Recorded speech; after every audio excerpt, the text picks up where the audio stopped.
Тероризм по-російськи. Після опівночі рашистська армія злочинців обстріляла Південноукраїнську АЕС. Ракета впала за 300 метрів від ядерних реакторів. Це перший випадок протягом останніх 3 місяців, коли не тільки ракета прилетіла, але вона вибухнула безпосередньо біля атомної станції Рюзов.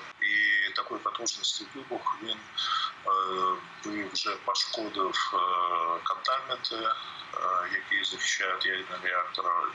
Окрім ядерного тероризму, ніяк це характеризувати по-іншому неможливо. Під обстріл потрапила промзона АЕС. Ударна хвиля пошкодила будівлю атомної електростанції. Відключився один з гідроагрегатів Олександрівської ГЕС, яка входить до складу Південноукраїнського енергокомплексу. На деякий час вийшли з ладу і 3 високовольтні лінії електропередачі. Ми бачимо стійкість Європи у протидії енергетичній агресії Росії. Але подвійних зусиль вимагає необхідність зупинити російський ядерний терор в Україні. Якщо настане ядерна зима, проблема високих цін на електрику перестане бути актуальною. Як повідомили Сили оборони Півдня, ймовірно, рашисти додумалися гатити по АЕС із ракетного комплексу «Іскандер». Наразі всі 3 енергоблоки станції працюють у штатному режимі. Потерпілих серед персоналу нема. Утім, ядерна небезпека не єдина, яку створює Росія, випускаючи ракети по АЕС. Території навколо Південноукраїнського комплексу в разі продовження тероризму ворога загрожує ще й підтоплення. Вокруг Южноукраїнська є водохранилище, которые являются необходимым элементом для работы гидроэлектростанции. Кроме всего прочего, соответственно, там есть дамбы. Есть еще опасность разрушения этих дамб. Країна-терористка хворобливо тероризує весь світ ядерною катастрофою, атакуючи з повітря. Але на землі зазнає невдач. Уночі біля Архангельського, що на Херсонщині, вороже ДРГ з 10 рашистів намагалося прослизнути в тил одного з наших підрозділів. Частину путінських прихвостнів знищили, решта відступили. Та й те російське, що злітає, у ЗСУ успішно приземляють. Вранці у понеділок на Херсонщині зенітний ракетний підрозділ повітряних сил Збройних сил України знищив російський штурмовик Су-25.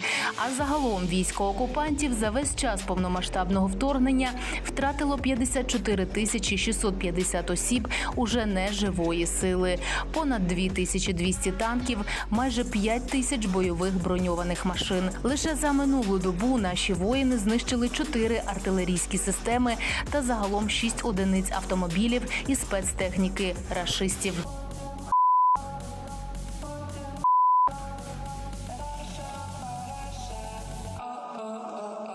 Демілітаризація російських окупантів триває. У цьому переконують, зокрема, десантно-штурмові війська ЗСУ.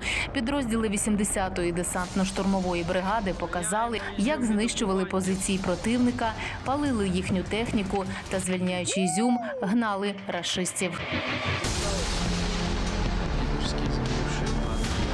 Втікали, як щурі, втікали, передівалися в цивільне і втікали. Просто гнали, лишали все.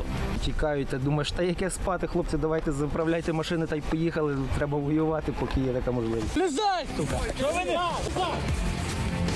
Тобто той, хто хотів, той, хто боявся, він стався. Той, хто не хотів, так.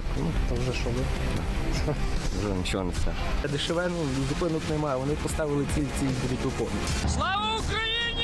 І слава нашим героям, які поступово деокуповують населені пункти від Росії.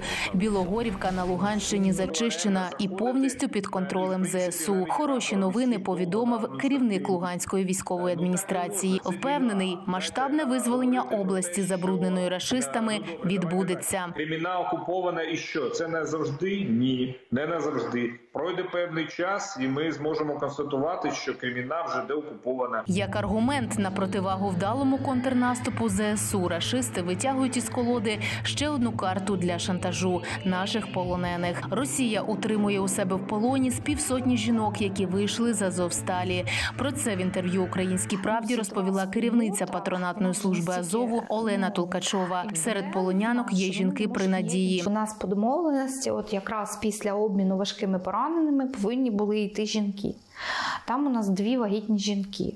Одна жінка Азов, інша жінка чи прикордонниця, чи морська піхота, я точно не знаю. Та, що не з Азову, вона вже от-от має народжувати. 19 вересня, 4 місяці, як у полоні росіян, одна з полонянок Азову. 21-річна Катерина Поліщук, більше відома як «Пташка», через пісні, які співала в підземеллі Азовсталі. Днями ворожі пабліки оприлюднили відео з медикинею. «Пташка» говорить із пропагандистами українською, мова зібрана, поведінка стійка. Коли зняте відео і де тепер голос Азовсталі, достеменно невідомо. Мама Катерини Поліщук, коментар якої опублікувало Радіо Свобода, каже, пишається витримкою доньки і чекає на її повернення додому. Веде нас бій, бійців упавших слава, для нас закон, найвищий то наказ, соборна українська держава, вільна і міцна, від Сяни по Кавказ. Ганна Рибалка, 5 канал.